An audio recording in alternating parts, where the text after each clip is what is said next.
In ancient India, solar eclipses held significant religious and astrological importance. Eclipses were deeply embedded in Hindu mythology and cultural practices. The most popular mythological interpretation of solar eclipses in ancient India involves Rahu and Ketu, two celestial entities recognized in Hindu astrology. The story goes like this. The gods and their antagonists, Asuras, aka demons, desired to become immortal. To achieve this, they needed nectar from the sea. To extract this nectar, they needed to churn the seas. Since neither of them had the strength to achieve this, they worked together and extracted the nectar. The gods and the demons came together, collaborated, and extracted the nectar from the sea. When the nectar came out, the gods sent a beautiful woman, Mohini, to distract the demons. If the gods wanted to distract me, if I was the Asuras and they wanted to distract me, just send me Doja Cat. Oh yeah, I'll be distracted. Okay. But one of the demons, Rahu, he realized what was going on. He took the form of a god and tried to get some of the nectar. The sun and the moon realized what was happening and tried to stop Rahu. Mohini, the woman, then cut off his head. But since he already had a few drops of the nectar, he became immortal in two parts, his head forming one part and the body the other part. The head is referred to as Rahu and the body was called Ketu.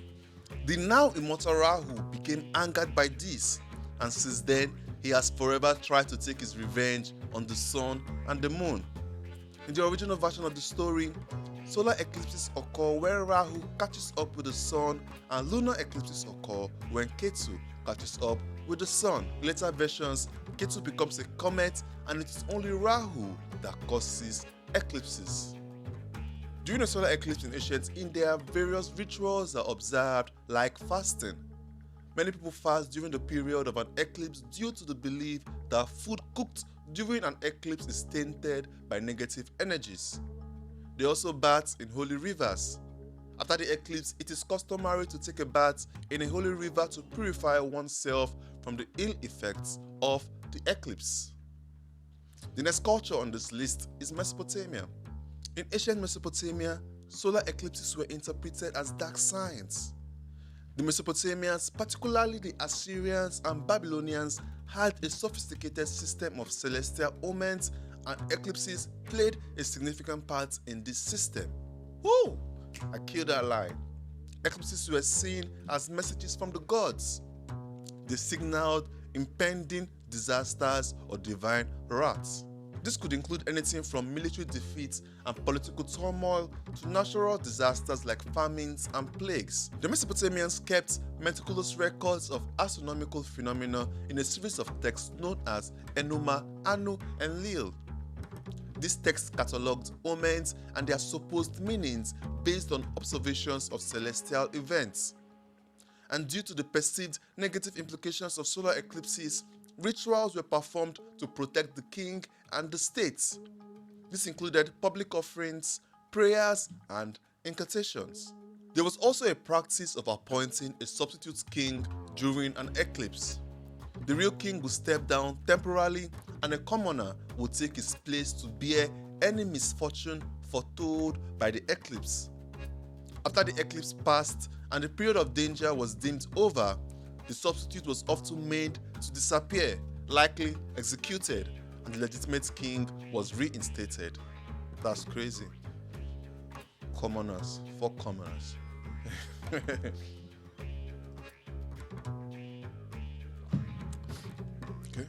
In ancient China, on the other hand, solar eclipses were often seen through a mix of fear, reverence, and scientific curiosity. They were primarily interpreted as omens that bore implications for the emperor and the state. One of the most enduring beliefs was that solar eclipses occurred when a celestial dragon or dog ate the sun. And to scare the dragon away and restore sunlight, they have public rituals and make loud noises by drumming and banging pots. Eclipses were considered direct warnings or messages to the emperor, who was seen as the son of heaven. An eclipse was sometimes viewed as an indication that the emperor had failed in his heavenly duties. This prompted reassessments of the moral and administrative actions of the emperor. Chinese astronomers were meticulous record keepers of celestial events. Record of solar eclipses dates as far back as 720 BCE in the historical text The Spring and Autumn Annals. These records were not only for scholarly purposes but also served as important documents to guide the emperor's decisions. Indigenous American cultures, encompassing a wide array of tribes and civilizations across North and South America, held diverse interpretations and responses to solar eclipses.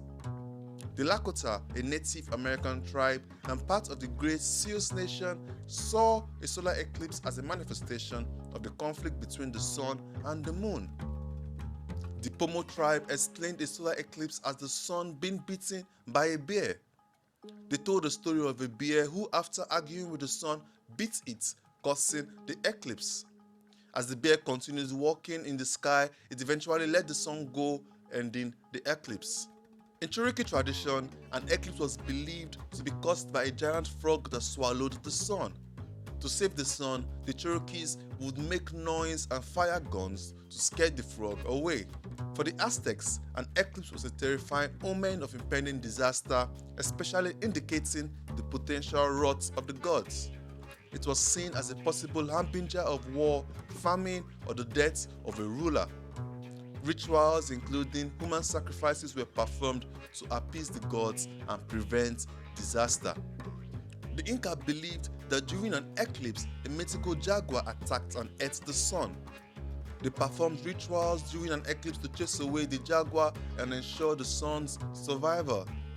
These rituals also included making a lot of noise and sacrifices to appease the sun. Across many tribes and civilizations, common themes in the interpretation of solar eclipses include ritual noise. Making noise to scare away the creature or entity believed to be attacking the sun was common across various cultures. Omens and prophecy. Eclipses were also seen as omens or prophetic signs, typically indicating danger or calling for vigilance and ritualistic response. Reaffirmation of order. The ritual responses to eclipses often had the deeper purpose of reaffirming social and cosmic order, underlining a community's role in maintaining the balance of the universe. Around 585 BCE, Thales, a Greek philosopher often hailed as one of the first true scientists, did something extraordinary. He predicted a solar eclipse. Though the exact method Thales used remains a debate among historians, his predictions demonstrated the potential for understanding and anticipating celestial events. Fast forward to the 2nd century and meet Hipparchus, the father of astronomy. Unlike Thales, Hipparchus' methods are well documented, giving us a clear view of his genius in the face of an eclipse. His approach was ingeniously simple yet revolutionary.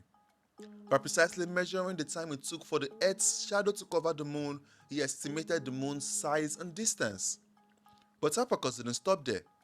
His observation of the lunar and solar eclipses led him to discover that the Earth's orbit around the sun and the moon's orbit around the Earth were not perfect circles but ellipses, a theory later perfected by Johannes Kepler. Hipparchus' meticulous records and his star catalogue became the cornerstone of astronomy. It inspired generations of astronomers, including Ptolemy and later during the Renaissance, Copernicus. Throughout history, eclipses have mesmerized and mystified humanity. But they also posed a challenge. Could we predict when the next shadow would fall? Al-Battani, an Islamic scholar from the 9th century working in now modern-day Iraq, corrected earlier Greek records and improved the understanding of lunar motion using precise astronomical observations. Al-Battani's work was revolutionary.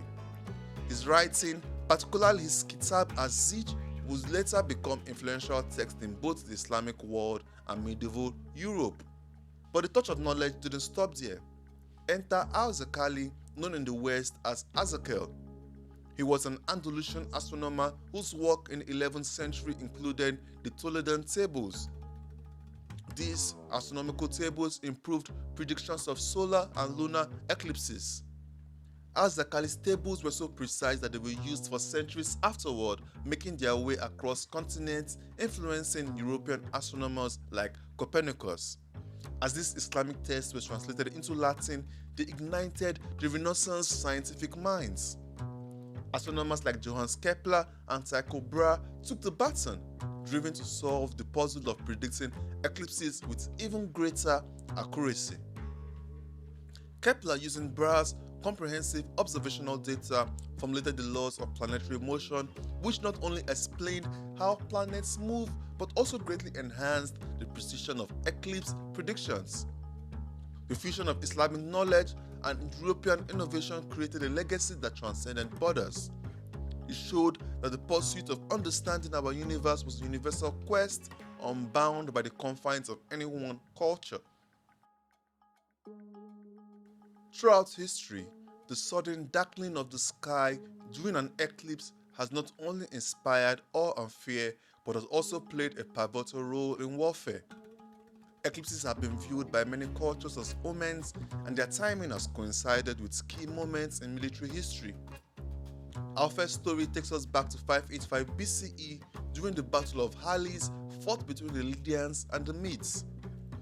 As both armies engaged in fierce combat, the sky suddenly darkened during what is now known as the Eclipse of Thales. The eclipse caused such terror and confusion that both sides immediately ceased fighting. They interpreted the darkening as a sign to end the conflict. This led to a truce and a historic peace treaty influenced directly by celestial events. Fast forward to 413 BCE, during the Peloponnesian War, the Athenians under Nicias were poised to leave Sicily when a lunar eclipse suddenly occurred. Nicias, being superstitious, consulted soothsayers who advised him to delay the retreat until after the eclipse, considering it an ill omen. This delay led to the eventual destruction of his forces by the Syracusans. Our next example, why not a battlefield eclipse? The 1919 solar eclipse dramatically impacted the world in another way. It was during this eclipse that observations confirmed Einstein's theory of general relativity. This fundamentally changed the science of physics and how technology will be developed for future wars.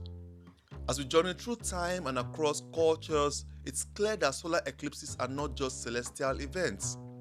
They are profound moments that have echoed through the corridors of history, influencing societies, shaping beliefs, and inspiring awe and wonder. From the ancient builders of Stonehenge, who possibly aligned their creation to this cosmic phenomena, to the modern crowds that gather with solar glasses, ready to witness the dance of the sun and the moon, eclipses have continually captivated the human spirit.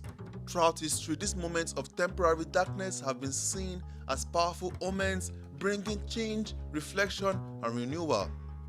They have inspired myths, driven scientific discoveries, and even altered the course of wars. Today, as we understand more about the science behind eclipses, they continue to hold a cultural power, uniting people across the globe in a shared human experience that transcends borders and barriers. Whether as a scientific phenomenon or a cultural symbol, solar eclipses remind us of the endless mysteries of the cosmos and the enduring curiosity of humankind. Let's keep our eyes to the skies and our hearts open to the lessons they teach us. Until next time, keep wondering, keep watching, and as always, stay curious. Please like and subscribe.